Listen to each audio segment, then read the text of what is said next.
Hello. Hi. Um, I have um I've attempted to record this many, many times. I mean, it's been like 3 times, I think, total. Um, yo, like I'm like really bad at doing the whole content creation thing.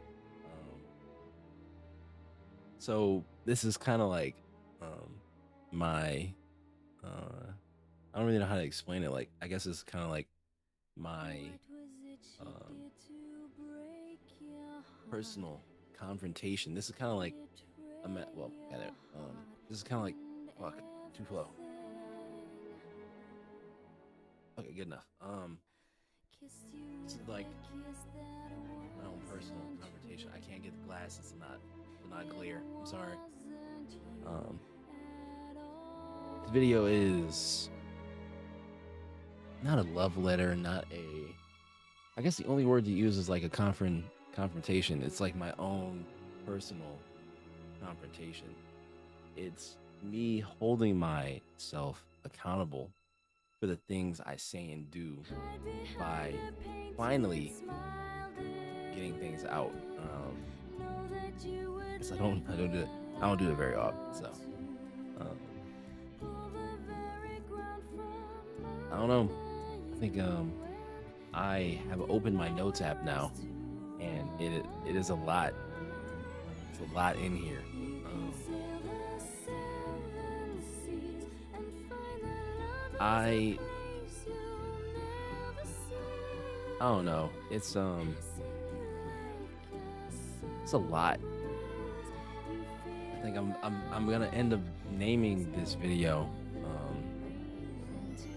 I think my life is over at 20 because of Overwatch. That's what this video is gonna be titled. Um, I think that's a pretty good title. It's fitting. Overwatch has done a lot to me. It has changed me in ways that I don't think anyone should be changed. So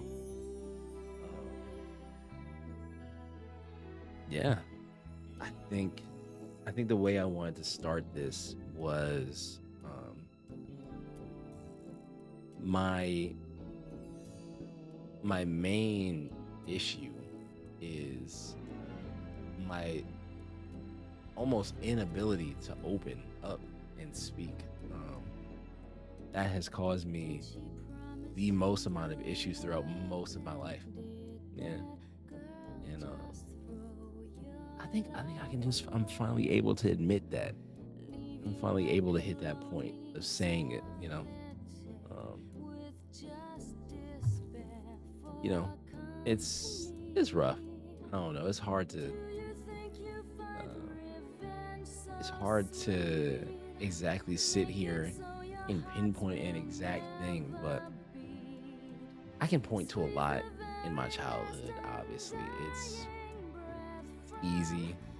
It's almost so easy that it's not a valid reason, you know, because a lot of the things I struggle with, I never feel like my issues are comparable to others, you know.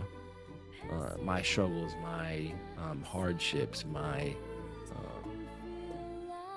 the things that go on through my life don't feel nearly as important as maybe someone coming to me and telling me about their things. Um, it's just not me. I don't know. I can't. No matter what I go through, everyone else's things it just means more to me. But I've done a lot. I've lived 20, almost 21 years of life, and they have been a very difficult 21 years of life. Very difficult. Um, so, um, I don't know. I got a lot of things going on with me, man. A lot of things. I've looked up every symptom of ADHD. I've looked up everything that could point to autism. I looked up everything that could fucking deal with Asperger's and shit like that. But never been able to pinpoint what exactly it is that my issue is, but uh, I'm gonna just, I guess, lead into speaking and the uh, wandering. But what's the first thing I want to talk about? My first confrontation. First thing, I had a very strange childhood. Very strange childhood. So the way my family works, we're not super empathetic and compassionate. Like, we're not a hug it out as family, or um, you know, my parents are just not very supportive. Blatantly, I think it's because I'm a third child. You know, um, they've gone through the ringer of raising two other way older than me children. I'm the youngest, so they raised two already. They thought they had it in the bag and can be a little more relaxed and loose with the third. So a lot of things just kind of flew over them in severity. For me, my issues weren't ever held the same as maybe their struggles themselves, or maybe my brothers. So um, I went through a lot, dude. Like, looking back and thinking about a lot of the things that happened to me as a kid, nigga, holy shit, there's no way I refuse to believe that was like, I can't, like, looking back now after experiencing and hearing other people's experiences, and just living more life in in in general. um it blows my mind that burp, my bad. It blows my mind that I experienced those things and didn't turn out worse. um I think a good example, first good example, when I was in third grade. So as a kid, throughout most of elementary, this developmental part of your years of life, throughout most, I think all of elementary, I was bullied really bad. I was like a fucking dork, though.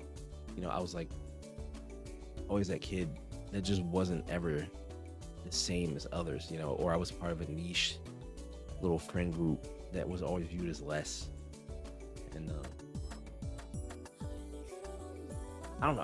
I was a really outlandish, out there, uh, you know, not attention grabbing child, but a lot of the things I did, it was very reactionary, very off the handle. I was very emotionally inclined to anger and acting out and lashing out. Uh, so I did a lot of bad things. As a kid, I wasn't, the greatest kid, but what kid is, what fucking kid is great, what kid is put together and is good. But third, getting to the example, I had this teacher in third grade. I'm not gonna name drop because, well, I mean, I kind of can, but I don't know. This shit might end up in somebody's algorithm and they just see it. So, not name dropping, but my third grade teacher really hated me. Like, really hated me. I held in elementary. I held the record for the most, like, demerits and referrals and call homes, and like in school suspensions. Like, I held the most amount of punishment. Like, I held a world record, genuinely, like a state record. I held a state record for the youngest, the most amount of, like, demerits and marks and shit. So demerits were kind of like these little, okay, so for my school, demerits were these little slips of paper, almost like a notepad, like post, like a sticky post-it note, yellow ones, and you could write on it, and the teacher would keep a copy, and you would get a copy, and you had to take it home and show it to your parents and sign it. So it was basically just a referral that didn't mean as much, you know. And I think I had 458 punishment marks of some sort in elementary alone before high school. I think the second closest to me was like 100 something, or so, I don't know. I learned the number after a while, but it was very, very crazy number to have. It was a very crazy, outlandish number. And I that third grade teacher. So I think that day I did something right before lunch was supposed to switch. You know, we came out of class and went to lunch. And so I did something. Something happened. She moved my name on the little punishment board. She moved it to red, and I was in trouble. And she told me I was gonna have uh detention, like a lunch detention. And obviously, my little childish Ash ass. I'm confused. Sorry. My little childish ass. I just thought it was like, oh shit, I don't have to go to fucking lunch. Hell yeah. And I go grab my lunch, and I had to bring it back to her classroom. So I bring it back, and she sits me. She moves. She makes me move. So as I get it, put myself down on the little counter up against the wall, and I move the desk to the whiteboard up at the front of the class, and she made me sit in it and grab my food and sit in it, and she was just fucking angry. You know, she was like really mad, and she was moving shit, throwing shit, and um, she made me sit down, and then she put something over my tray that I had, the little blue tray. She put something over and was like, "You don't get to eat until you listen to me," or some shit, right? Like, and I'm listening. I'm confused. I'm just a kid. Like, I don't fucking understand. And he pulls a chair from her little desk area a little bit to my left. Like, she had her own little like island in the classroom that was hers. So she moved it all the way around to me right here. She moved it right behind me, and yeah, she sat it down next to me, or like right behind me, and I turn around. And she takes my chair and turns me around. So then my front half is like my front side is like facing her. So she was facing my back and then turned me around, forcefully turned me around. And she says, "Stand up." And she made me stand up. And then she took the tray and pointed at it and was like, "Dump the food off of it." So she makes me grab the tray and like dump the food on the desk that she put up against the whiteboard. And then I had to put the tray underneath the desk. And she tells me to sit back down facing her. And she like grabs me by my shoulders, like right here. And she like yells at me. And she's like, nigga, she was yelling that like, nigga, it had to be like 5, 10 minutes or some shit. It was crazy. Like, she kept yelling and like kept yelling. She was like, "I hate you. You're one of the worst kids I've ever had. I've been teaching for years. I never had anyone as bad as you. Um, how does your family even fucking deal with you?" Like, she's cussing, she's angry.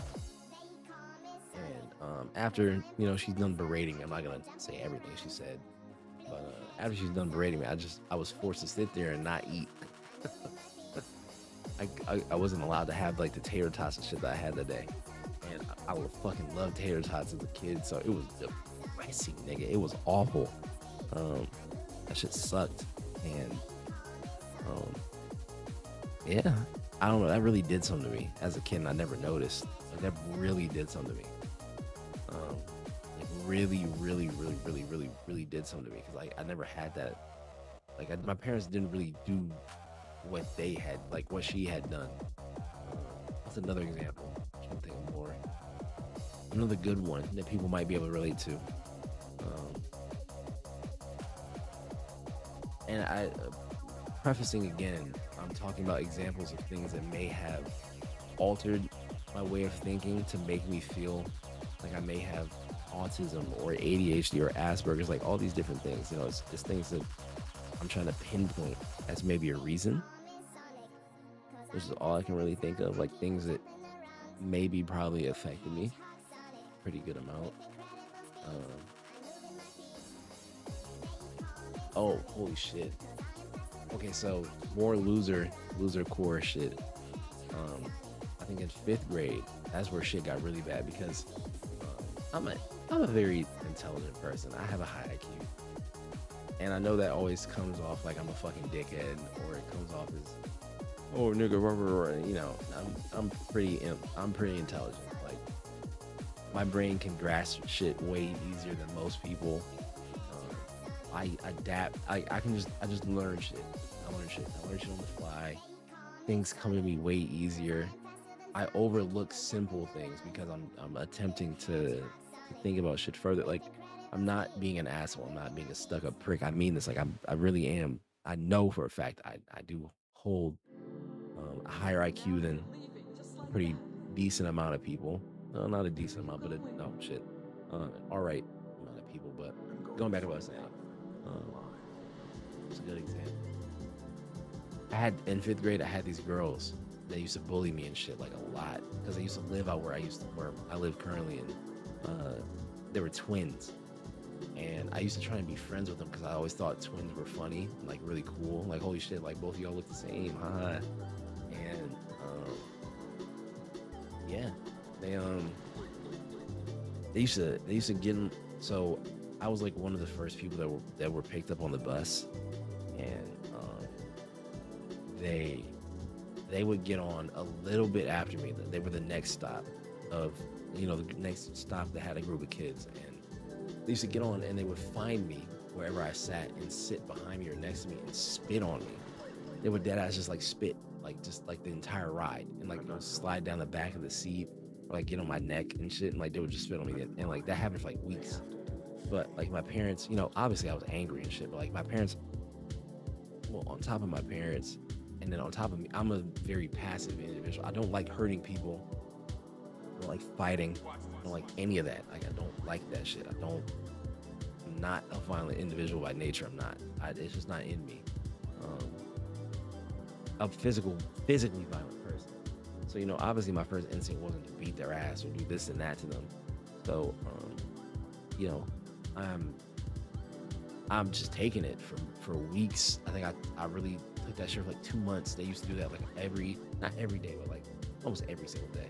And I just kind of had to deal with it. And oh my god, I mean that's not that bad. Some people were fucking harassed, like actually harassed, like sexual. Oh, actually, I used to have. I think I think this counts as like I was assaulted as a kid. Does it count? See, these are things. Okay, so what this video is gonna be is a lot of things I've never had the urge or will to say to people, but I'm gonna put it. Okay, so I'm gonna use this video as obviously my confrontation. Rewording, sorry. I'm gonna use this video as a confrontation to things that I have been scared to say or have not said enough. There you go. Um, as a kid, like a little kid, I think I was in kindergarten, first, second, third grade, somewhere in there. There was this boy. I'm not gonna name drop, obviously. There was this boy that used to like touch me, if you know what I mean. Like he like assault me technically, but he was my age, so I never really knew how to take it. He used to shit. Like I'm not gonna get specific because obviously I'm not, not getting specific. But there were times where um, it was just a lot of touching involved in ways that are obviously a sign of him being assaulted. Like he would only know these things at this age because he himself was being assaulted, right? And that affected me definitely. Oh my god, that affected me. I didn't know what to do because your parents always taught you at a young, even really my parents anyway taught me really young to always take touching and shit like that very, very serious, no matter who it is. And I think that specific time, I never knew how to handle it because it was a fellow kid. So I'm thinking in my head, like, well, I don't want him to get in trouble.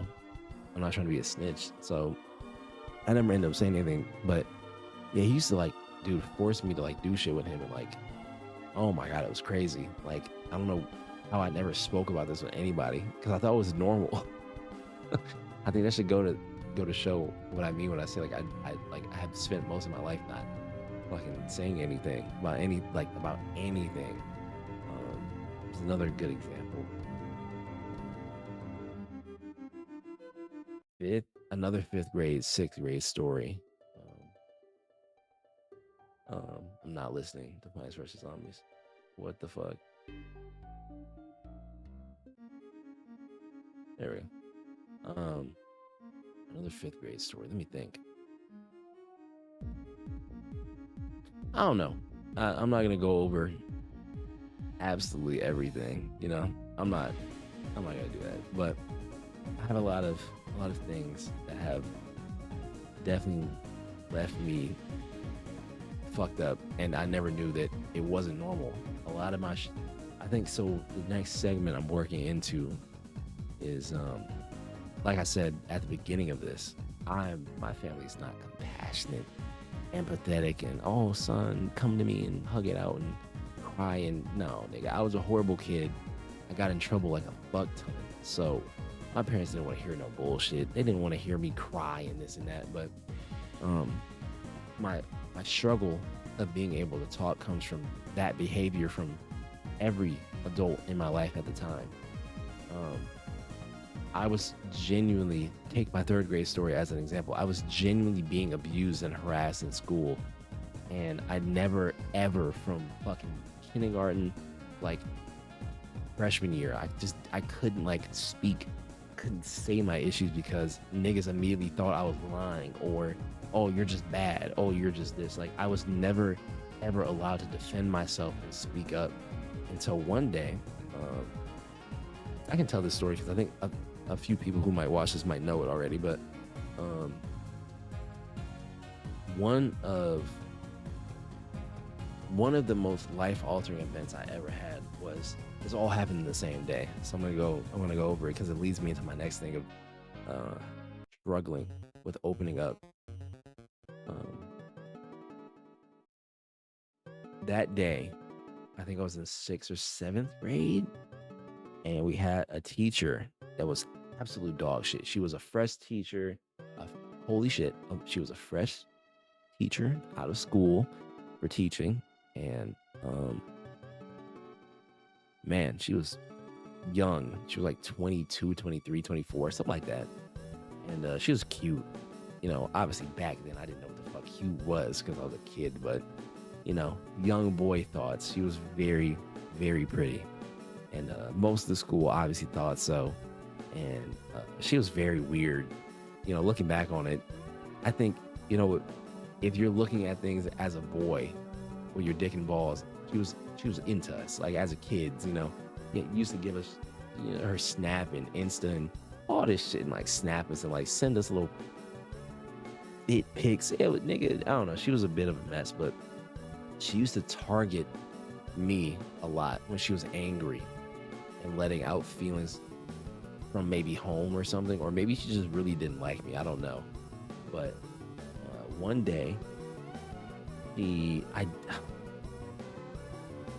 we had this project thing that we had to do, and it was a robotics project, and you had to make a robot or some stupid shit like that. And I can't remember exactly, but it was me and my group of friends during elementary. We were really on that shit. Like we had soldering irons and fucking we were learning coding and shit. Like nigga, we were on it. And we really wanted to do like a cool ass robot to show off for the like state fair that it was gonna maybe go to. And that day we were really fucking honed in. Plus something had happened that day to where we were stuck in our 7th hour class because we used to rotate between different teachers and classes throughout the, you know, the hours of the day. But we were stuck with her all day. So we thought, hell the fuck yeah, we finna lock the fuck in. We finna get this done and do the rest of the stuff we need to. We brought in all our parts, our equipment, all our tools, everything. And, you know, we're kids. So even if we don't get it done perfectly, we're so happy that we tried and had fun. And that day she was really mad about some shit. And I think she was telling us about something with Tinder, some dating thing she was doing. And she was really mad that day. And he ended up making us stop doing our project. So we're all pissed. We were doing it for like 3 hours, dude. Holy shit, we were working on it for so long. And out of nowhere, boom, she said, fuck you, and told us not to do it anymore. So we had to sit and study on this like book thing. Obviously, not many of us were so mad about the shit that, you know, like we're gonna cause a scene. So we fucking reluctantly opened the book, opened the papers, started doing the work, right? And she said, nigga, and I feel so stupid for not remembering because this shit like stays in my head, like, but now I feel like I forgot. But she said some really crazy shit to specifically me for like laughing and joking and not being quiet enough. And she said some really outlandish, like really, really fucking mean.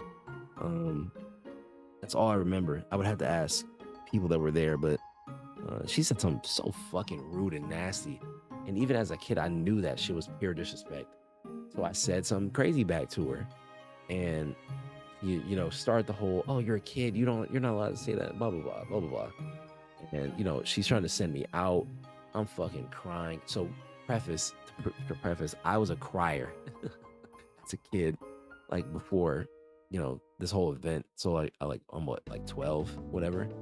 And I was a crier, nigga. I was a crier. I cried a lot. I cried whenever I got in trouble, ass beat, anything. um but that day, I was crying my fucking eyes out, dude. My morning was bad. My dad like beat my ass for something in the morning. I was just having a really bad day. And I think around that time I learned about what suicide was. Like the suicide thoughts really caught me at that time. So I'm just thinking like I'm gonna get home and kill myself. Like I meant that shit too. I look back and think about where I was mentally in that moment, and like, nigga, I was serious. Like I was gonna go home and do that shit. But I didn't even understand what the fuck it really was, like taking your life. Like I didn't understand the weight of it at the time. Well, I kind of did. I think that's why I wanted to do it. But I'm just sitting there. I'm fucking bawling my eyes out. Everyone's watching me and laughing, and like, I'm not laughing, but people are watching and trying to be silent because it's awkward. Like I feel so socially fucking like outcasted and ostracized. And she calls my dad, right? As she's like fucking hounding me and making me cry. She's like, I'm gonna call your parents. She calls my dad. Preface this nigga's already pissed. He's having a bad day. Something up with a worker or a job site he's at. He was just pissed about all the things that have happened in the week with me. And she calls and she explains what happened in her own way because she was fucking lying. And then she tells me, oh, come here. And then hands the phone to me and says, your dad wants to talk to you. And I don't know. Seriously, this is one of the only times I can say my schizophrenic, psychotic ass, violent dad, his heart opened. I've never felt more calm in my life. He calmly, and I'm so serious. It's like all the anger that I heard left his voice. He was like, son, did you do that? Like he just asked you, like, did you actually do this? Or is this woman saying shit? Because you already, like, he's telling me like, hey, you woke up and you look tired. You didn't even look like you had much in you, this and that. Like he knew. It was like, I was tired, dude. I was fucking tired of people lying. I went through 7 fucking years, or if not like 7, but like 5 years of school. I went from my entire elementary life, I was fucking hounded by teachers and faculty.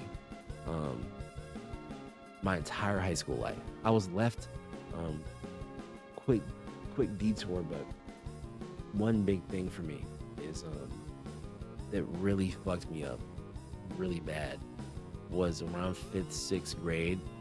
I was older than just a kid, like second, 3rd, 4th grade. I skipped 4th grade, but when I got to 5th, they started treating me like a 5th grader, even though I wasn't 5th grader age. And they gave me the 5th grader punishments. So I started getting in-school suspensions. And because the principal and counselor hated me so much, or just had this big ass like target on my back all the time. And obviously niggas make the joke that, oh, I was targeted in school, this and that. Nigga, I was actually fucking targeted. Like seriously, like I was an example of what niggas mean when they say that. So the counselor and principal, they used to take me, and for my in-school suspensions, the first couple were normal. Like, I just sat in a room. I got to leave and go to lunch and everything. I got to basically experience school, but just from the office area with all the the faculty and older adult and all the adults and shit. I wasn't allowed to be in class with my friends and shit. I was just stuck in the office being taught by the principal and counselor.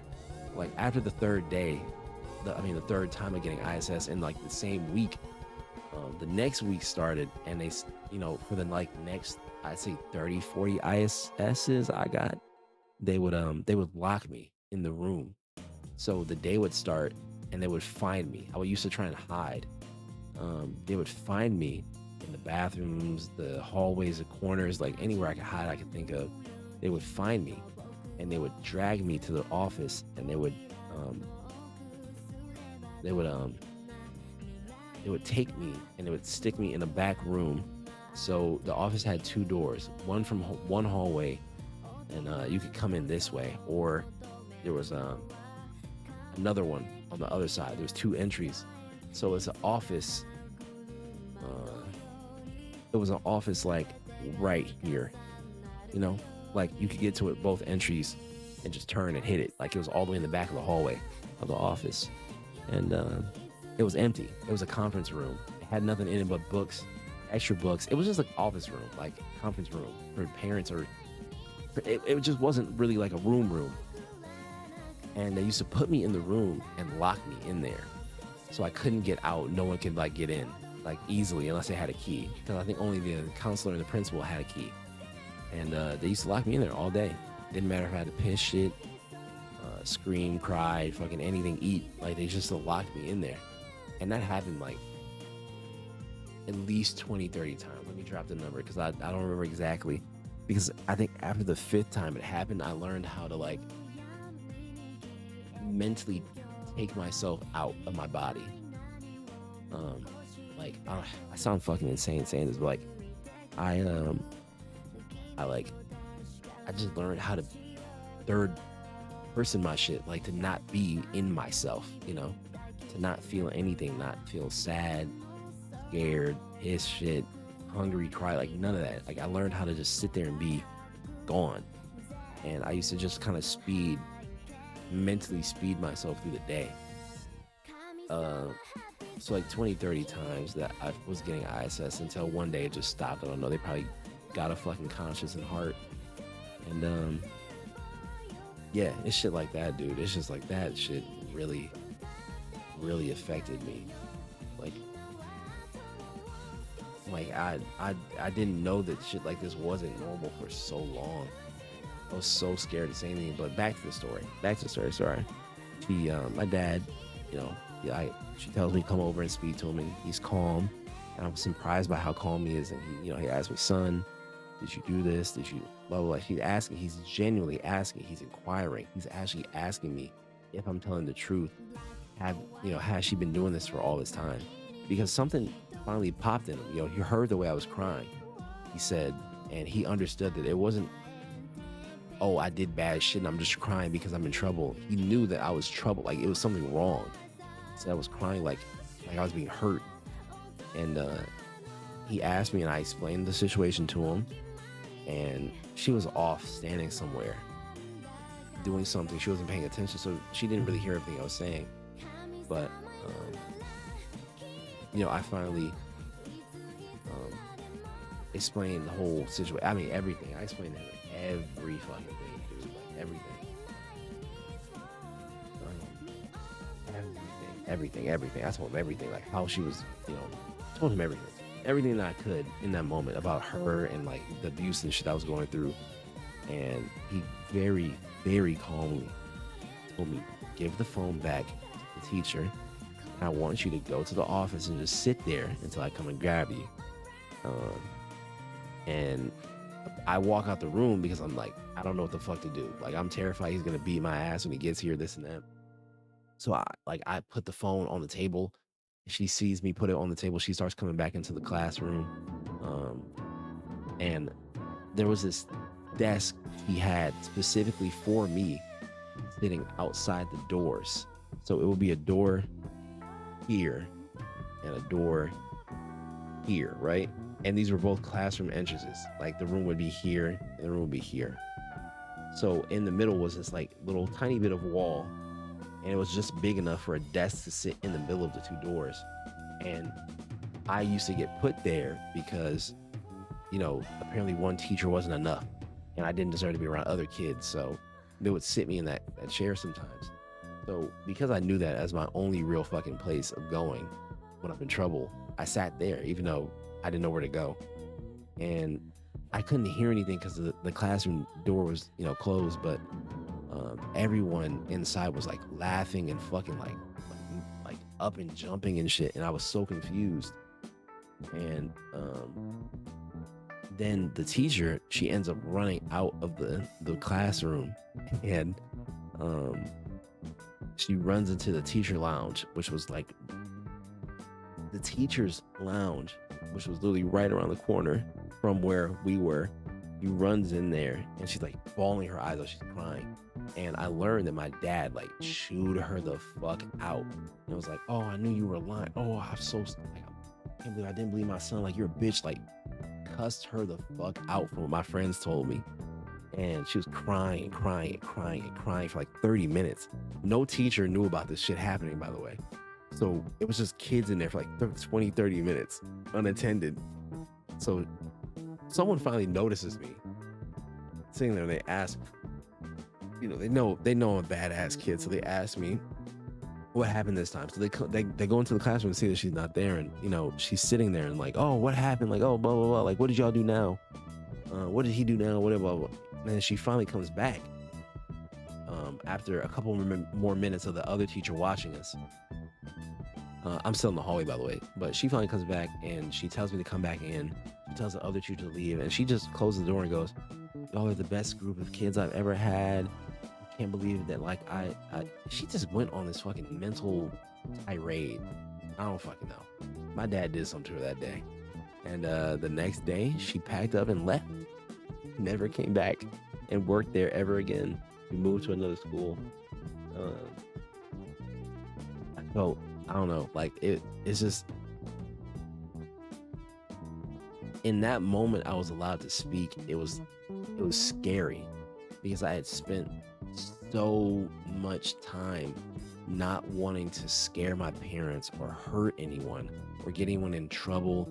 I just wanted the pain to stop. Like, I just wanted the turmoil and the struggle to stop. I wanted to be normal and be able to interact with people, because obviously it should be obvious. I struggled as a kid to like make friends and like be like others, because like I was bullied so much, and like even now I don't feel like a human. Like, I don't feel like a person. Like, I don't feel like I belong here. Like, I'm not like other people. I'm not saying above at all. It's more like below. Like, I'm not worthy to be viewed the same as other people are viewed. And I felt like that from like third grade and up. So in that moment where my dad like finally understood, and he came and got me and told me that, like, he's sorry for like not believing me, this and that. That was 7th grade, and like 8th grade went so fucking smooth and easy because he threatened, my family like threatened everybody in that bitch. Like, if they ever did some bullshit like that again, well, if they found out about anything, like, so 8th grade was pretty easy. And then, we're going into high school, 9th grade, and like, I think my parents, I think my entire family plus other people, outside sources, they scared me a lot going into high school. It was so many things they told me about, like, you're gonna do this, is gonna happen, you're gonna do this, you're gonna be worried about girls, you're gonna be this and that. And no, I was fucking terrified, dude. And I think the summer before high school, I worked out like every day. I was so fucking scared of ridicule. So scared. I did not want to go through what I went through in elementary anymore. I worked out to the point where like I was passing out and shit. I worked out constantly. There was nothing that stopped me from working out. And especially at that time, because my parents were not the best. My dog, I had a dog. Sorry to preface once again, kind of veering off for the 50 billionth time. At any point in this video, if I stop talking for a while, or I say a lot of I'm like lost on words, please be patient and just sit here, because like I really struggle with taking words from up here and putting them out. I can't. I'm not cohesive.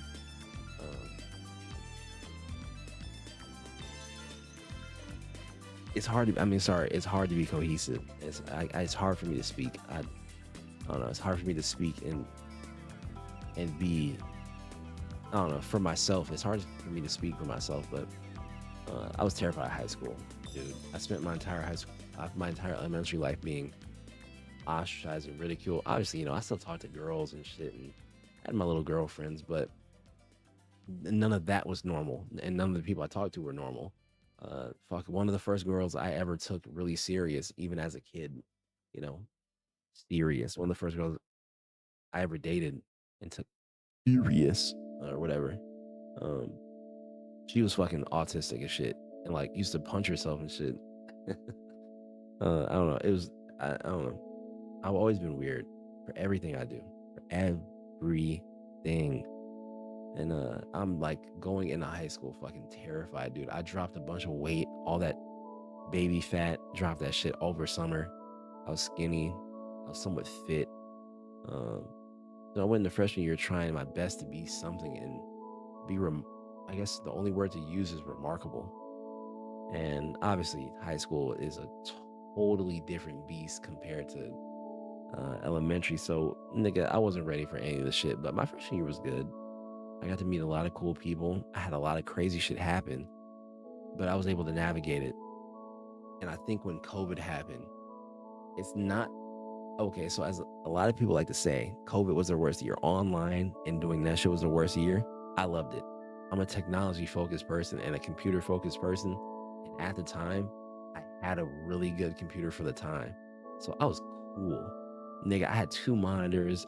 I could fucking have one, not cheat sheet, but I could have an AI thing kind of, early version of AI shit explain the answers to me while the Zoom meeting is happening. I could look shit up and they wouldn't even know, right? I was breezing because I literally had the perfect medium to learn. I was really bad with in person.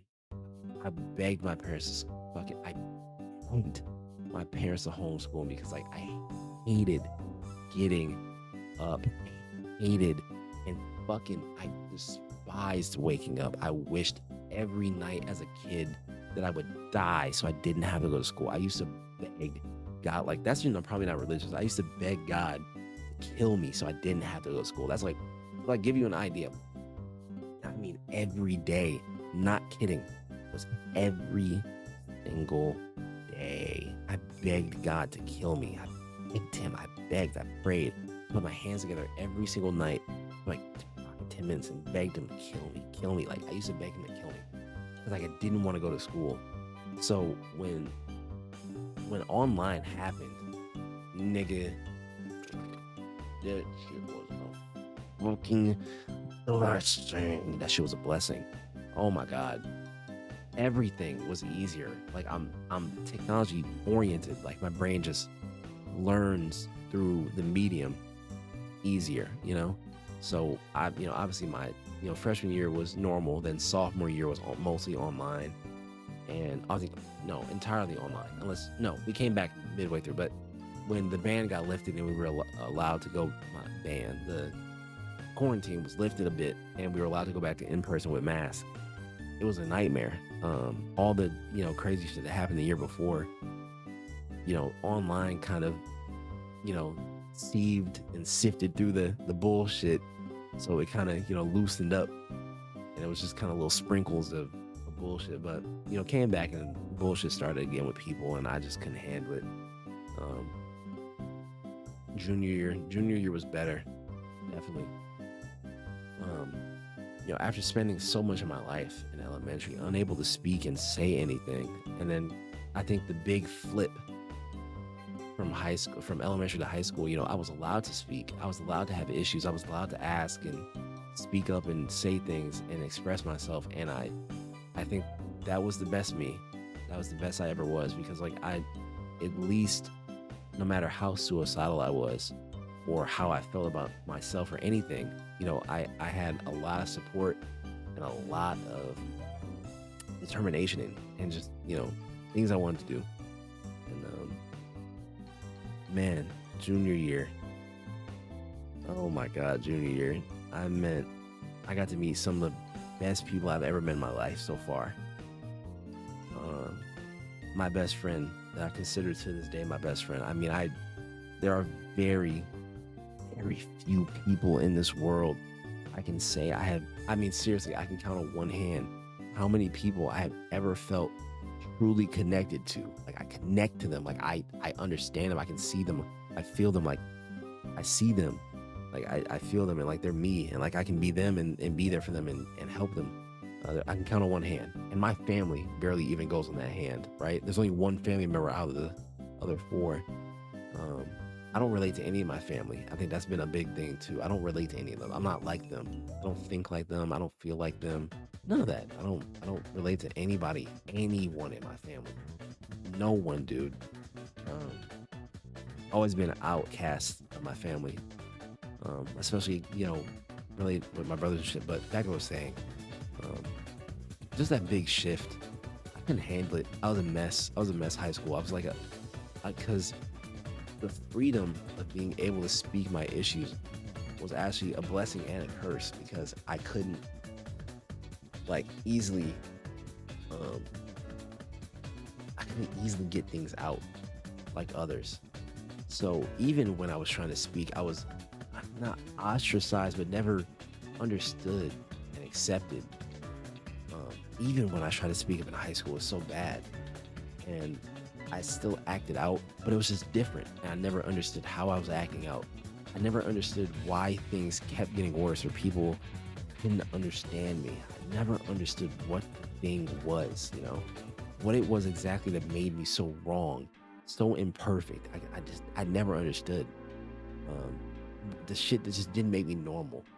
And uh, junior year was the worst, but um, I got to meet the most beautiful woman, or girl at the time, but I was blessed to meet my ex. I was blessed to meet that girl junior year. I have no other way to describe her other than my blessing. I will never. I can't put into words exactly just how much he saved me at the time. I can't put it into words easily, but nigga, just know there would not be a me if he didn't happen.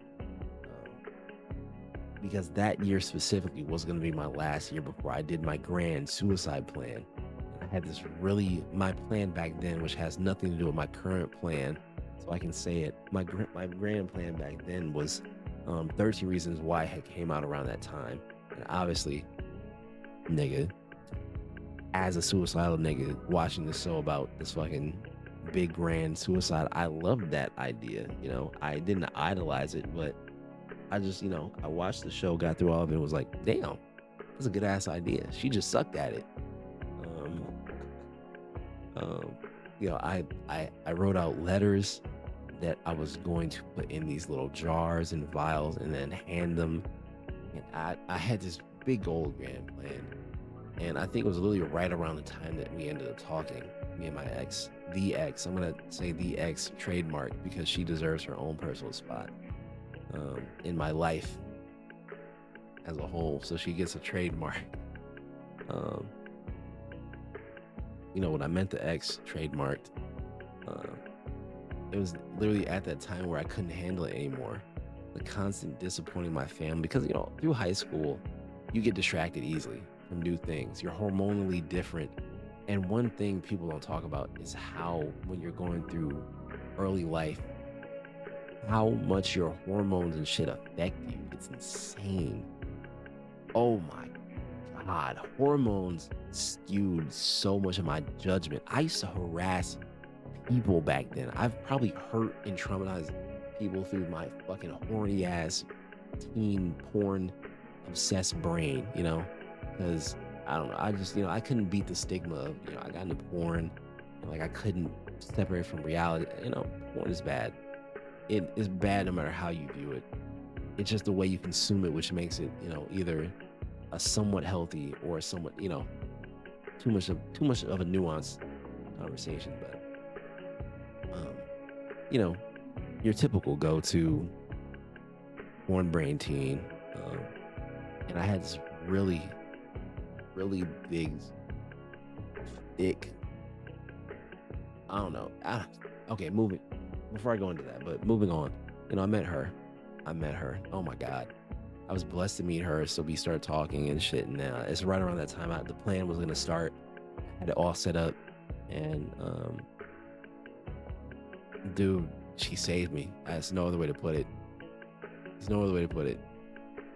We started out fucking weird because, we didn't have cars and shit. We're young. So we have to find ways. We have to convince our parents to let us see each other, and She lived like almost like a fucking hour away at the time, so we just kind of making shit work. Uh, skip. You know, we're officially dating later on, and I think one big thing that fucked me up with her and in my life in general, not just with her, one big thing that fucked me up was I could not separate my reality, which is all I knew. The things that when I got home, it was only stress. I never had peace. I only had, I only had so many things. So my reality consumed me more than what reality really was. And that leads me into saying my death was inevitable in my head, right? My suicide at the time, even with her in my life, my suicide was nailed in a coffin. She could, like, nothing could save, you know, my idea was nothing could save me from doing it, right? And you know, when you're confident in doing it and you have no fear of death anymore, and you know you can take your own life, you know you can do it. Um, there's this really weird disconnect you begin having with the entire, like, your entire world, you know? And I started questioning everything, dude. Like, I started questioning my masculinity. I started questioning whether or not I was even, you know, normal, you know, at all. Or maybe I was just this fucking idiot freak. Like, I started questioning everything. She just made me question everything. Cause like, I think because she made me happy and there were no stipulations, you know. She just wanted to give me love and be there for me and care for me, and I like simply could not grasp that because I felt like I just was never good enough, you know. Like, there's no way I deserve someone this good. I don't deserve something this good for how awful I am, you know. That's always what I felt about everyone, even my friends, not even just her. My family, it didn't matter. Like, I'd never, even now, you know, I didn't feel worthy of having her. So I did a lot of self-destructive shit really early on in our relationship, you know, really early on. Um, this is my confrontation, so I won't be shy of saying anything. One of the first big things was I had porn addiction, definitely. So I was really into threesomes, and I think we're at like a year into dating. It's going into senior year or some shit, or I think it is senior year. Sorry, and anybody watching, I don't remember times because I don't remember details. I don't remember times. I don't remember a lot of these things I'm going to talk about exactly because I went through really long, like really long bouts of psychosis where I was not me. I was not controlling myself. I was not in my own body. I was not here mentally. I wasn't here. I was not here. I was trapped in myself and could not move, see, make. I was obviously this isn't an excuse, but rather me admitting that yeah, I suffer from some form of deep mental illness. Because nigga, there are times where I'm not me. You know, I'll get stressed or overwhelmed or let shit bubble enough to where I don't know what to do. And I get overwhelmed and anxious and paranoid. And I go into autonomy. I just let my body move on its own and it does whatever with no, you know, regard of consequence or any understanding of consequence or anything. So really big into threesomes, and it was this girl that ended up, you know, shit happened, big old story behind it, but you know, she ended up talking to me like in a flirty manner, and you know, I kind of gave into it and I spoke in, you know, about a threesome, and she was like, ask, yeah, oh, ooh. Let me remember that time frame because I gotta give her the name. Uh, um, but okay, cut. I gotta fuck it. You know, I spoke to the ex trademark at the time, and it's like, hey, threesome, and I don't know, you know, for someone that young to even be talking about that shit, let alone, I don't have a car, I don't have a house, I don't have anything. So be thinking, porn brain, addiction. I disregarded my well-being, my safety, her well-being, her want. I disregarded everything, and I damn near forced her into almost doing it until she, broke and left me for the first time. And, you know, I'm a horrible fucking person to this day, and I really should take my own life because of all this shit. But um, I finally came to after a few months. A lot happened. My dad threw me over a fucking table, and I got arrested. I had to stay with my brother for a couple days. A lot of things happened, and a lot of things happened. But she ended up fucking with this other nigga. I don't know. A lot happened. The X trademark, but I got my shit together, and I really showed her that I really wanted to get my shit together, and we stayed together for another whole 4 years. Skipping all the bullshit I'm getting to now. I don't want her section to take up too much time, but obviously, she's pretty integral to my upbringing and upcoming up to this age so far. But yeah, we've had a lot of ups and downs from both sides. I think now that we have officially not been together for a little bit, and I've long since moved on from breaking up. Like, it's not like I'm sitting here fucking crying into my pillow or some bullshit. Dude, I literally haven't cried since that day back in 7th grade on the phone with my dad. Like, that was the last time I ever cried. I just I'm physically unable to cry. Like, I can't do it. I'm serious. I'm serious. Like, I have stabbed myself through my palm with a knife, like all the way through and out. Pulled it out. Didn't cry. I have obviously cut myself. I've done everything. Nothing makes me cry. Nothing. It doesn't make me bawl my eyes out. Tears will just leave my eyes with no input.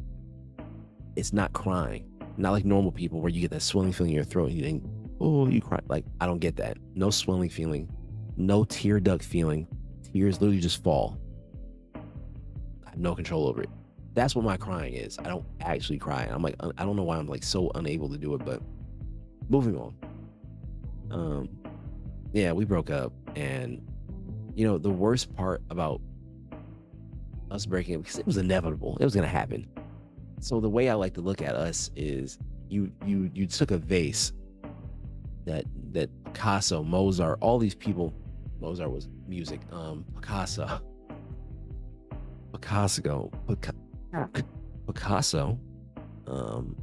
Van Gogh, imagine all these beautiful, talented artists. You're beautiful, your most loved artist or whatever. Imagine he took every single artist ever took a vase and they did art and illustration on it. Boom. Priceless artifact. That's what me and her were.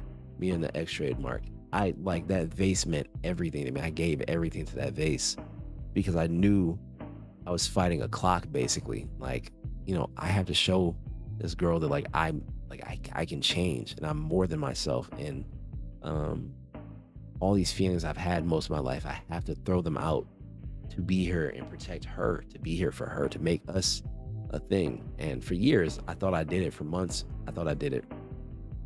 But then, here comes the day, start of the year, get that breakup text, and I'm like, hey, what the fuck? Where did this come from? Because I thought, at the time, I thought shit was cool. I thought shit was getting better. Finally, after a long bout of us going through a lot of bad luck and a lot of, bullshit, I finally felt like we were doing better as people and happier. And then, came out of nowhere. And, and I'm blocked. Like, I'm used to being blocked though by her. I'm used to being blocked by the X trademark. So honestly, I gave it a couple of days, like, oh, why is she mad? Like, what now? What the fuck do I do? I'm stressing for a little bit. But then I think after the 3rd day of no communication at all, no signs of her giving a fuck, it clicked like, oh, this is for real. It clicked finally. Like, I've been blocked 20 other times before this, but this is the one. And since I kind of expected it to happen eventually, obviously I expected it to happen eventually, so I wasn't really torn up about it, simply put. I was sad, obviously, but I wasn't like inconsolable or some bullshit. I kept my day going. I did fun shit. I just still went out and did things. I didn't even let people know that it happened for like another 2 weeks. I think what the main issue was with the breakup as a whole was not losing my blessing, because I will always, no matter what, I don't care who the fuck, what the fuck. I don't care if I found out she cheated on me with fucking Mac Miller or some shit. I don't care. I don't care. I don't care. I don't fucking care. I don't care if I learn. I will always appreciate her for what she was able to give me, for what she sacrificed to give me. I will always appreciate the beauty she showed me. She was so radiant and bright and warm. Her heart was calm, and it was loving. And I think what bothers me the most about the breakup is that now that I'm kind of on my own, I have to realize and confront myself more, because I can't do it through her. I can't say that my worth and growth is in her anymore. So now that I'm doing it, I'm looking back on the breakup and us as a whole. I'm thinking like, holy fuck, she was evil too. I'm like looking back and I'm like, I'm finally looking at myself as flawed. I wasn't completely worthless to her. I tried my hardest. I really did. I did my best. So like, the whole downing myself and be like, oh God, you fucking suck. Your bitch left you, blah, blah, blah. It went out the window pretty quick, like the first 2 weeks, definitely. And one of the biggest things definitely was I hate being confused. I need to have a reason. I will always ask why to anything. It doesn't matter. I love hearing the reason and the thing. I love knowing the inner mechanics of whatever the fuck someone's saying to me or whatever someone's trying to explain. Or I love looking at something and being able to break it down by like atoms and molecules. I love breaking shit down. And the way my brain works to not get anxious and stressed and overwhelmed, and for me to take in information, is to have a reason why. I don't care if the reason why is extremely obvious. I love hearing people tell me what the fuck is happening and why. So for her to just break up and block me and barely give me any talking, anything, nothing, it confused me and it hurt. That I wasn't hurt by her action because I understood her actions. Her actions came from a place of hurt. Your significant other, your lover, your person that you thought was this and that for 5 years, the continuous hurt and pain from both sides, she just finally was fed up. The X trademark had complete right. That's what I'm assuming anyway. Obviously, I have no, I'm not in her fucking brain, but that's what I'm assuming. After all the shit, just fed up, can't take all it's just too much happened.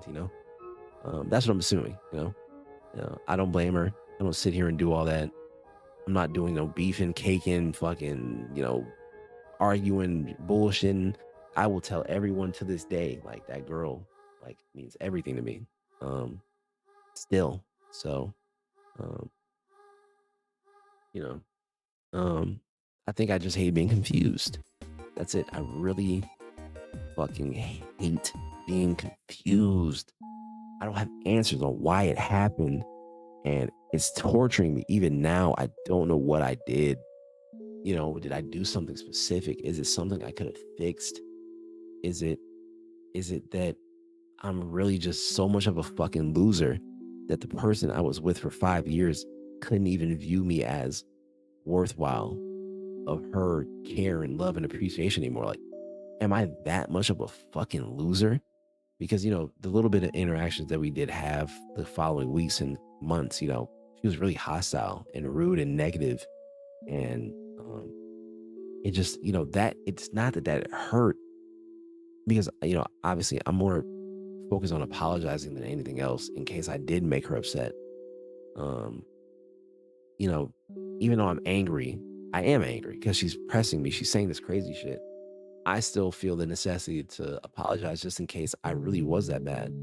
But I think now that more time has passed, I'm really questioning, why the fuck is someone that's supposed to be, they love me, this and that, why are they so angry? Because no matter anything I think of that she's done, I can never be as hurtful as she is. So granted, I don't give a fuck if she was cheating on me, if she left me for somebody else. I don't give a fuck what the reason is. And I've come to that realization very early on, like 2 3 weeks in. I came to that realization that like um, I need to go back to being what I could for myself. Back in high school when I was handling my own shit, I fought my own battles. I was strong and creative and outgoing for myself, not for someone else to, you know, I gained that and I've been working out. Been taking care of myself better, skincare. One big thing I'm very realistic and I'm very hyper aware of everything. I'm hyper aware of shit that people don't even think of. Um, like whenever I have this really big thing. I was harassed a lot as a kid by grown women. The feminist movement started around the time that Google Plus was still a thing and right before it ended. And I was harassed a lot online by by grown ass women. I had women send me death threats every day. I had, you know, I like, and I was raised to respect women and be there for women, and I don't know. I was really scared of women. So a good example of what I mean when I say I'm really hyper aware, I will interact with anybody. It could be a waitress, a teacher, a stranger. It doesn't matter. I will purposely make myself smaller. I'll cross arms or put my hands behind my back. I'll lower myself to be on the same level, eye level as that person. If it's a woman, I purposely make my body energy. I shift my body weight. I move. I do everything in my power that I can possibly comprehend at the moment to make myself appear as approachable and as safe as possible. Because I hate making people feel unsafe or uneasy or uncomfortable or angry or sad. Like I really hate disappointing people or making people feel negative. So, I'm working on not being that hyper aware. I've lived my entire life trying to be for others and to not be ridiculed and hated, to not be, holy shit, wasn't that centered? There we go. I spent so much time trying to be more, and I couldn't. So I don't blame the X trademark for leaving. I don't. I don't blame them. I don't. I was a loser. I understand why they talked down on me like I wasn't shit, because I wasn't. Like I blatantly wasn't. I was a fucking bum. But um, I struggled so hard with opening up. That definitely affected so much. And all the other sources of stress, like I never really put myself in her shoes. My family like fucking hated her since day one. So it was really weird for me to be so welcomed and loved by her family and to be allowed over at her house and do those things. But she was never allowed to escape her house and her situations through my family. She didn't get the same amount of love from mine that I did get from hers. And I can understand that was definitely a big part too. My father is crazy. He is unable to view. So one of the big things that he's hypertensive and he sucks up a lot of the bad and he keeps it in. He's angry from his childhood and shit. And I hold a lot of his anger, almost like genetically. I'm really angry all the fucking time. I'm really angry, like really, really angry. Like those times when I'm really angry, which a lot of people probably don't know, but I'm like really angry, which happens more often than I would like to admit, like once a week at certain times. I'll just get like almost childishly angry, and I'll like almost black out from anger. Like my back, one of my biggest things, I don't know, very angry person, I'm not gonna get too deep into it, but very angry. And my dad, he's a psychotic, controlling ass, narcissist ass bitch. Love him. He just hates her and her family. And that confliction and that feuding, it's just obviously, it's just a lot, It's just a lot. Just a lot. Now that I'm looking back on it, now that I know it's over and it's never gonna, I can't just have her back, now that I know it's over, I'm finally looking and considering, myself first. Obviously, I was treated like shit as well. There were times where I was wronged, and I'm not gonna say she convinced me, but she was really good at making me feel like I was the sole um, aggressor in a lot of issues and problems that we had and arguments. She made me feel like I was the only one doing the bad things, but no, she was too, and I can finally admit that, and that makes me feel better. Um, but the times where it was me, I don't know. I'm rambling, but I'm a very shitty person for the things I've done, not even just regarding her, but throughout life in general. I deserve to die. Like I do. I have wasted 20 years of life. I have put my parents, my friends, my everyone in my life has suffered because of my inability to be more than I am. Um, I I live for others, um, and I can't even do that. The one thing I committed myself to, the one I as a kid, I had a really I'm not religious, but as a kid, even as a kid, I understood, like as a kid, when I say like 10, even from the ages of like 10, when I understood what suicide was and all these things, like I started understanding and grasping life a little bit more, life, death, religion, sacrifice, like all these things. I had a really big shtick for angels as a kid. Even before 10, my parents told me I had a really big thing with angels. And I've always loved angels, like the thought of them. I aspire to finally find myself enough to where even when things are bad for me or other people, I want to be that warm, close your eyes, right? Close your eyes, and I want you to of think of your favorite water park trip or your favorite amusement park trip. Think of the time when your family went on a vacation together and you had so much fun. Think of that warm feeling, right? Think of that fuzzy, warm feeling of safety, nostalgia. You loved it. I want to be that feeling, right? I want to I want to be comfort, warmth, love. I want niggas to walk up to me or look at me and already know that I'm I'm going to hear them and see them for what they are. I'm going to judge without hate. I'm not gonna I want to be this unrelenting support for everyone, not just my friends, not just my family, everything and everyone. I want to be there for even the fucking convicts, the horrible people in prison, all the like. I want to be um, unrelenting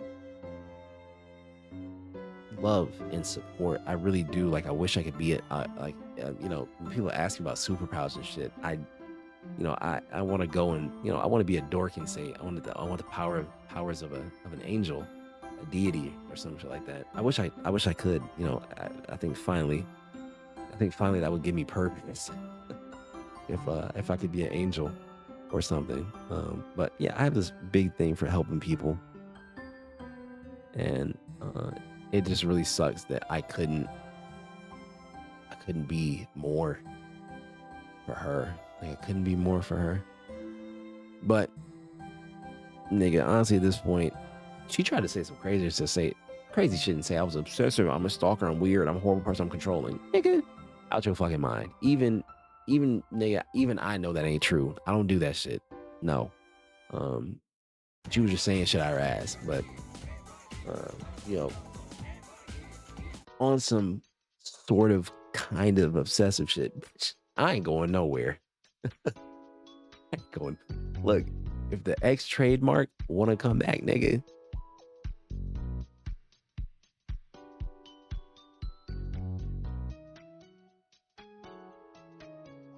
them doors always open, nigga.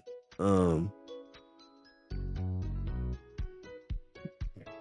okay, yeah, them doors always open, bro. But moving off of the X trademark, yeah. Um, I need to die, dude. Like, I need to go. I can't keep doing this shit. I can't keep convincing. myself that I need to live. Um, 'Cause that's all it's been so long, ever since elementary. I've been just convincing myself to stay um, for others. I'm a tool at this point. I'm a tool that's meant to be, you know, used until its durability is up. I'm like a hammer without, um, I'm like a hammer that's been slammed and slapped and hit so many times that the fucking shaft broke. I want to be a tool up until my last moments because that's all I'm good for. I'm not good at anything. I'm not good at anything by myself. I'm not good at my job. I'm not good at any of the jobs I've ever done. I'm not good at anything. I'm not good at anything other than being used. I'm not good at anything other than someone getting something out of me. And I think that's what my purpose is. Honestly, I'm not meant to. I'm very realistic. Um, I'm very realistic. I don't over expect anything. Um, I understand that you know, have lived only 20 years, which isn't it compared to most people, and the hardships other people have struggled through. I haven't experienced shit. Ugh, your girl left you, obviously, but everyone's struggles are their struggles. And no matter how light, serious, fucking, no matter what you think, if someone considers a struggle, it is a struggle. And it takes a lot in a person to hear maybe something lesser than them, a lesser struggle than they're going through. And one thing I've learned is completely unbiased, unrelenting. Like, you have to try and view everything in moments where you don't even fucking want to, or even in moments where you don't even maybe majorly immediately think about it. Think about when you're angry, upset, just always in every situation. Humans are meant to coexist, not just hate each other or be angry. So always break that barrier in your brain and like try to view the situation from their point of view. Um, but even through, back to what I was saying, um, even through my hardship, do I really have to keep, through my struggle, do I want to force myself to keep living, knowing that I've spent most of my life chemically depressed? Like my brain physically cannot feel happiness the same as others. Like I'm incapable of feeling it.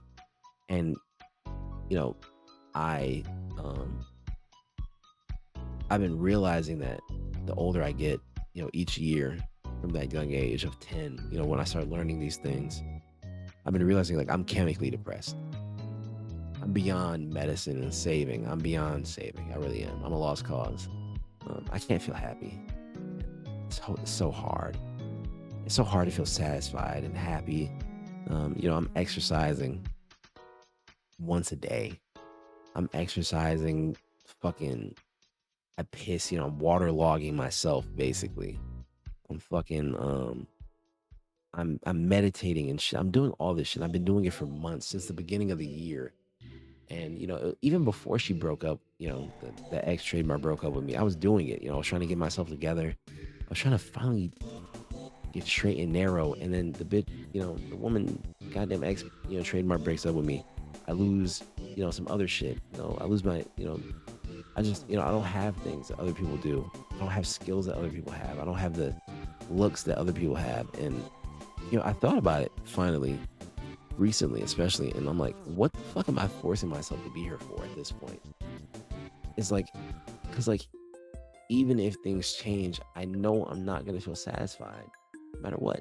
Like, I will always, for a very long time, unless things, seriously change, which I doubt, I will always, no matter what situation, I will always have it lingering and hovering over me like a fucking cloud that I have to die. Like, it's always going to be there no matter what. I've tried so many times to ignore it, get rid of it. No matter how consistent I've stayed, I just can't get rid of it. And even in the moments where I've attempted it just if failing is somehow worse than it actually happening. Like failing to go through with it and admit or something stops you and it's like you're too fucking weak to even get it done. But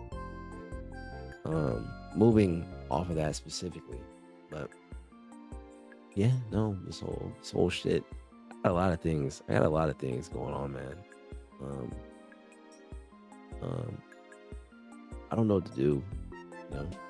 I think fear fear has been one of the biggest things that has guided almost all of my actions throughout my life. I've been so afraid.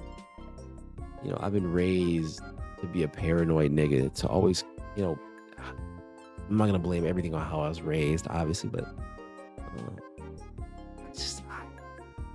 I struggle with everything, dude. Everything is so frightening. You know, how do people I don't get how people wake up in the morning and don't fear tomorrow, you know? I don't think there's been a single day in the past 7 years, if not more. Maybe I'm being a bit of a nihilist, but I can't think of any times in in previous years where I I mattered or I woke up and felt like tomorrow could be a good day. I don't do it anymore. I stopped doing it a long time ago. A long time ago. I stopped having expectations and expecting happiness and results and good. I stopped. Oh my fucking god, I stopped. I stopped expecting, dude. Like I just never ever expect things to get better. I've always kept that in the back of my head. Through all the insecurity, all of that, no matter how much anything changed, it will I always reminded myself, you still have to die, you know? So like none of it really mattered. Uh, dude, dude. I don't know. It's hard, you know, to be afraid, to never feel like your tomorrow is guaranteed. It's hard to live like that most of your life and still have to function and be there for people and do things for others. And all my life has been being for others, you know. I've been used my entire life. I've been hoed. I've been disrespected and bitched my entire life. My words have never mattered anywhere, you know. I've never made a change. I don't. I'm not important, you know. I'm not integral. So, you know, I've done all these things, and for so long I expected good karma and credit out of it, you know, accomplishment and praise. But I learned if I ever want to be that angel, you know, I was so stuck up on being or trying to achieve that enlightenment, that you know, I want to be unrelenting love and support, and I want to be like a, you know, I want to walk into a room and feel like a big ass hug just walked into the room. Um, to achieve that, I have to be even more beyond myself. There is no me, you know, there can be no me if that exists. And I think that's the only thing that's kept me going through the years. That thought, you know, fuck everything else, fuck the X trademark, fuck all that. It's like, you know, that singular thought has always lingered the most. Uh, I'm gonna, you know what? I wasn't even gonna add this in, but another side tangent that leads me into another story, so you guys get some more talking. My family is not normal. We're not normal. We're not normal at all. We're not normal people. We're strange. We're fucking strange. Um, I'm really big on not spirituality, but basically, my family all has levels of being able to sense or do things that other people can't, right? My dad, he grew up being able to feel and see ghosts, you know, and he really hammered in. I don't know, some shit happened one night. He really hammered it in how serious he was. And you know, I'm really good with body language and psychology and reading people. I'm gonna move into why I think I'm so good, but I could just tell he was actually afraid, you know, grown ass 50, 60-year-old man, like actually terrified, you know? And he's telling the truth because I feel the same. And my mother had the same thing happen. My brothers had the same thing happen. Like similar things, like similar events where we feel things or see things and just like no explanation. Not even ghost. Like it's beyond that. But an example before, kind of like the butter to make niggas believe me, because the one thing that's really big on people, they don't believe me no matter what I say, no matter how it comes out, no matter how serious I get, no matter how funny I am. You know, um, one of the biggest things is that people don't ever believe me. And I'm going to preface this. So a good example is there was one time we were in school, and no, my ex trademark was in school, right? I was suspended at the time, so I couldn't be there. And she was really the only reason I even got up and went to school at all. No matter through all the fucking up that I did, all the childish bullshit that I did to her, and even myself, other people, through those psychosis episodes of months and weeks, days, months. And nigga, I was in psychosis for like a whole year one time. I'm not gonna talk about I'm not gonna talk too heavy on it, but through all those times where I was in that psychosis and I didn't feel, I wasn't like through autonomy, even through those, I can feel people. I don't know how else to explain it. I can sense others, people that I like really deeply care about. I mean this. It was one time in school, right? I was suspended. She was there, and it was third, fifth, fourth period, something like that. And obviously, I knew her schedule. She knew mine. I knew where she would be. But I think I was home, and I was trying to follow and track the day, and I was texting her and keeping up with her, keeping up with my friends. And I was playing the game. I was playing Overwatch. And I just randomly dropped my controller. And honestly, I'm about to move on to something else in a minute, but let me finish the story. I dropped my fucking controller because like my stomach just churned, dude. It churned. It like my stomach dropped. And, like I just felt anxious and really heavy and weighted out of nowhere. And I called her immediately, and cause I just something, I could feel it. It ringed in me. Like it was like when your phone is on vibrate and it's like in your pocket. Imagine that feeling, not the vibration feeling, but the when that phone is vibrating in that pocket, your phone is vibrating for a call, right? That's kind of like the similar feeling I had. It was like a vibration inside me, basically, that like told me something was wrong, and something happened to her. I can't even remember what the fuck it was exactly. I think she was sick or something happened. She just had to go home, and like literally, it's so many moments like that I can call to, where I've always been able to do it, even with strangers and people. I can feel pain. I can feel people's anger. I can feel people's despair. I can feel people's turmoil. I can feel people's happiness. I can feel and see people like I can walk up to certain people, and not everyone. It's not everyone. It's not fucking, oh, look at him. Do you see it? But with people that I am capable of doing it with, I can it's like an aura. Every person has a shape of their soul, kind of on some cringy, corny shit that I can kind of see and feel. And I can feel it with certain people. And obviously, the X trademark, brightest, most beautiful soul I've ever seen. There's not many people that can compare to her. But my friends, like bright, beautiful fucking like light, like lighthouse shining strobing lights, like God, like fucking bright and beautiful. And I can feel that, I can see that. And when people are going through things, I can feel it, and I can almost like take it. I think like I can touch them or like hug them, or like I try to console them, and I try to suck it up, literally. Like I try to take my soul and suck the shit.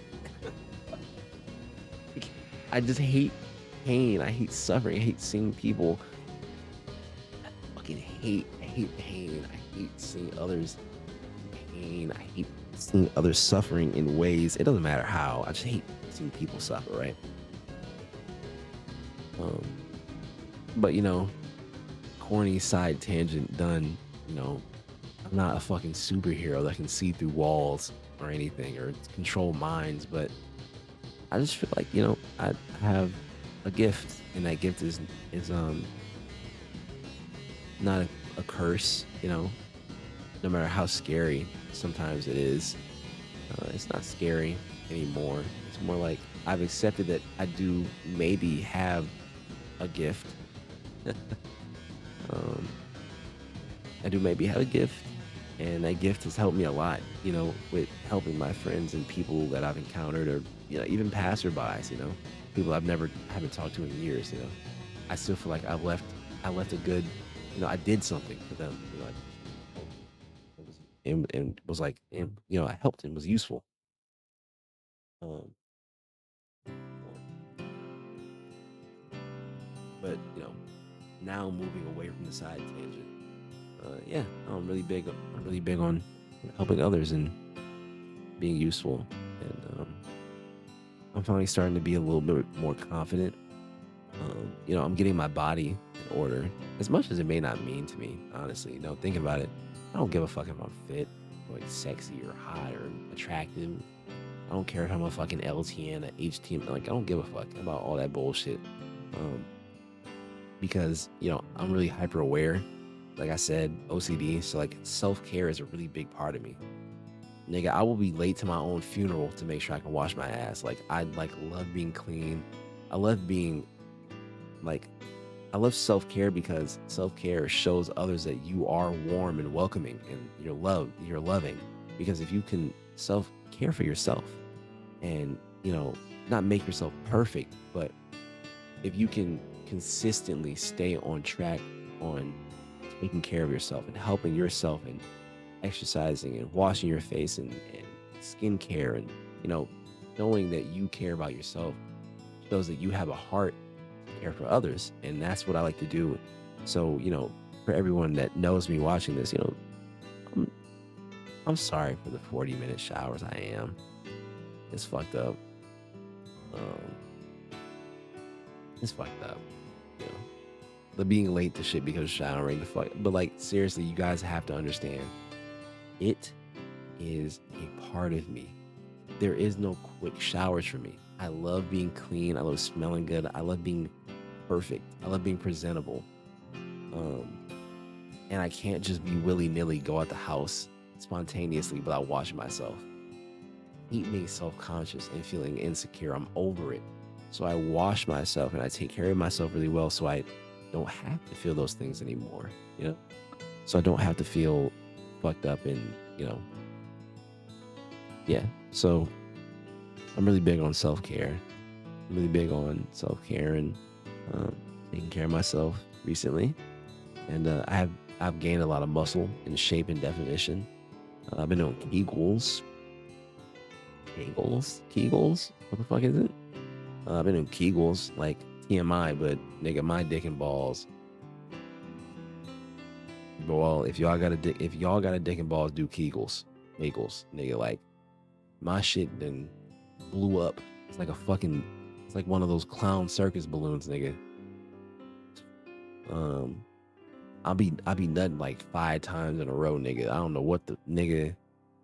Oh, that leads me into another little side tangent bit, but um, I genuinely was not taught shit as a kid, apparently, or I was not cared for correctly or something. I I have never used my core for fucking anything. Like, when kids used to run and do sports and exercise and do shit, they use their core to engage that and exercise and move. I never did. I've been raw strengthening everything with the strength in my legs, my arms, wherever the muscle is that I'm using to do the thing, I'm using that. I've never used my core, but maybe I attribute that to the nerve damage I obtained, or the mental damage, the brain damage, like, motor function damage that I gained from the stroke I had when I was 4 and 5. That's a whole nother can of worms I'm not even going to talk about right now, but maybe in another video if niggas want to hear about those struggles that I have as well. But you know, I've never used my core, so doing Kegels and ab exercises and stretching and meditating and yoga, doing all this shit, it has really helped me feel like my body is mine again. Like I didn't realize how fucked up my body was. I think okay, so a good way to explain what I'm talking about, because I kind of am rambling. A good example of what I mean is like I've been preserving my body. I've been not babied my entire life. I've had to get my hands dirty and get up and do shit. I've exercised. I've exercised and shit, but one of the really big things I struggled with was just engaging my core, and I didn't know I was never doing that correctly for almost 19 years, nigga. I didn't know. Like I didn't know. And I've been doing core exercises, and genetically I'm a monster. I'm gaining muscle and definition and shape and toning off of just a month or two of working out. But granted, I'm working out very vigorously. I'm like giving my body no breaks, no time to do anything. Like as long as I've been recording, I would have probably been working out tonight, all the way for another like 2 hours. Like I would have been working out from like 2 a.m. to like 5, fuck it, like 6. I'll just do workouts. I'll do like 100,000. Like I did like 300 sit-ups one night. Like I'll just work out all night, and I very rarely take rest days. Very rarely do I take rest days. But yeah, I've been just forcing my body to do what the fuck I want. I want to be healthy, so my appetite, I've been working on that. How much sleep I get, I'll force myself up in the morning. I've been doing that for the past like couple months. I'll force myself up in the morning no matter how much sleep I got. So getting the mindset of waking up in the morning, not sleeping like a lot of the day away. I'm getting better at saving money, getting better at learning about credit. But now that I'm navigating life with more responsibility and more self-care and respect, I'm just navigating my day for myself a bit better, like not for other people. I'm starting to add myself into my day and care about myself. Now that I've been doing that, it's been weird, because I'm just starting to realize like a lot of different things. Spending so long feeling as though you didn't exist, you didn't matter, because tomorrow you were gonna die probably. You couldn't, I knew that one day I would stop holding on, to my life, and I would just let go one day. I always kept, as crazy as it sounds, even from a young age when I first started working at,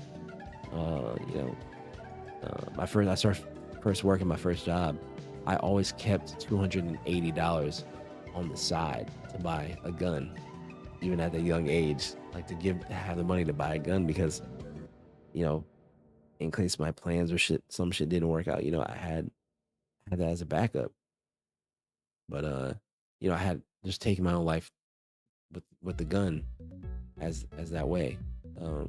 You know, I think a lot of people don't understand that I really seriously spent most of my life thinking my life is over, and I've lived, and now, going back to what I was really trying to say fucking hours ago, probably, I've lived my entire life with really bad anxiety, and I never knew that.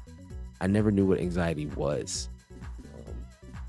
I'm a very feminine nigga in nature. I'm more touchy-feely emotional sometimes. I try to be understanding. I'm just, I'm not super masculine, I'm sort of feminine for the most part.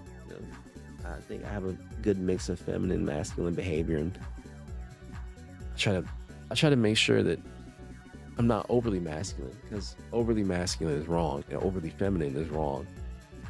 There's like this really nice middle ground you kind of have to reach, especially as a man, to make sure you're, I don't know, you're just, yeah, I'm not, super masculine. So,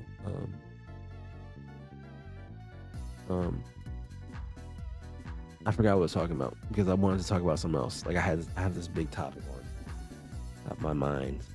Um, and no shit. When I say feminine, I don't mean like I feel like I'm a girl or no crazy shit. I'm questioning my sexuality. It's just I'm very feminine. So the way, what was I talking about? Holy shit, I'm actually just rambling. I'm also tired as fuck and drunk. Um, if you couldn't tell by me slurring, if I've been slurring this whole time, but um, I don't fucking know. I tried my best to spend not this entire video talking about the X um, trademark, um, but I'm not a bitch. I'm very feminine. I'm not very masculine. I'm not a bitch. I can admit that she made me. She makes me. Even nigga, I'll say not made. She makes me who I am. Losing this girl has done shit to me that I didn't think could happen. I think that's a blessing. Once again, she is a blessing. Seriously, everything, nigga, she's a blessing and a curse. Because now what the fuck do I do, right? But also, I have also figured out and found and experienced so much more without her. I've experienced a lot with and without her. I've gone through a lot with and without her. I'm still here in me. So I don't know. This video is obviously just a bunch of rambling, but it's a bunch of rambling that needed to happen. And I'll probably do more videos like this. I'm not gonna drag it on too much longer because I am tired as fuck and have work tomorrow. But it's just I don't know. I just really need to speak. I don't give myself many chances to one-on-one talk with anyone or even talk with anybody about anything too serious. I don't like bumming anyone out with my bullshit, or putting my chips on other people's shoulders by, letting them know what the fuck is going on with me.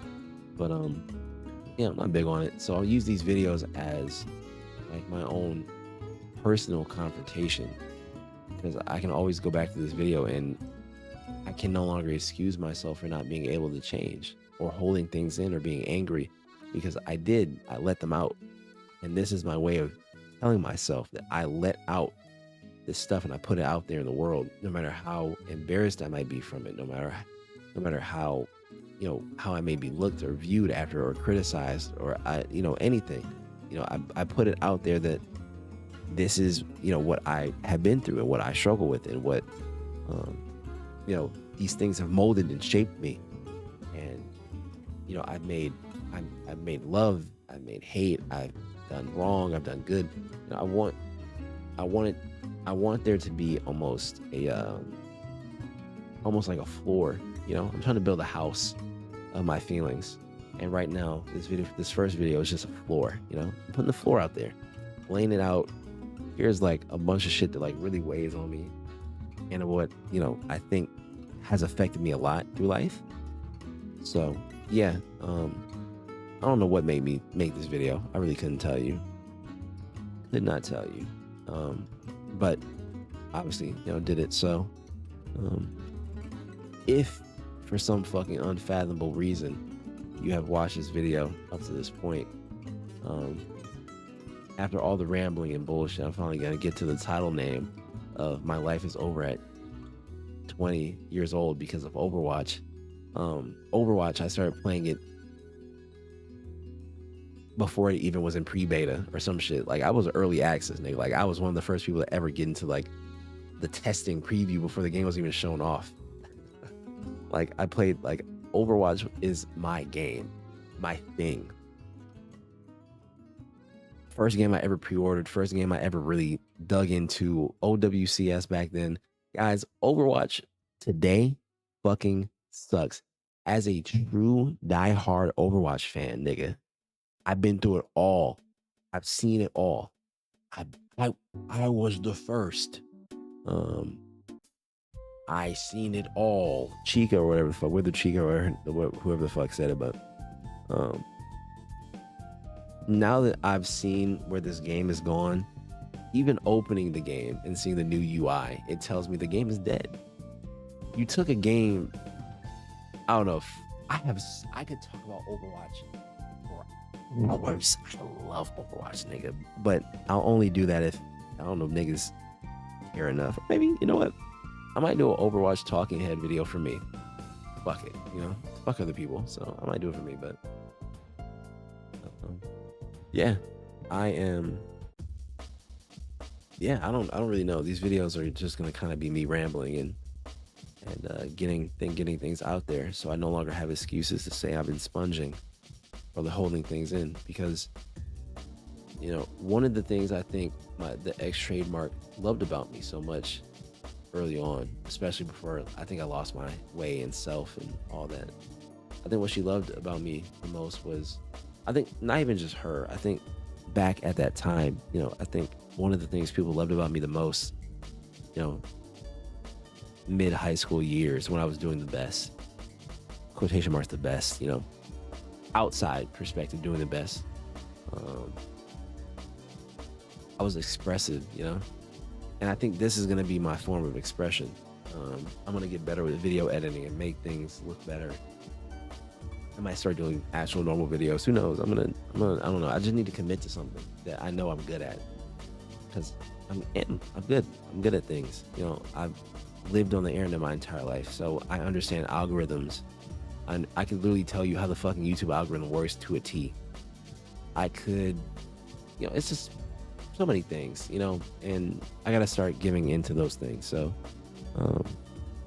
yeah, I'm gonna go brush my teeth now and shit, and yeah, be fucking done. So, goodbye, peoples. I'm so sorry you had to sit through all of this video. If you did, I really hope you fucking didn't, because it's bad.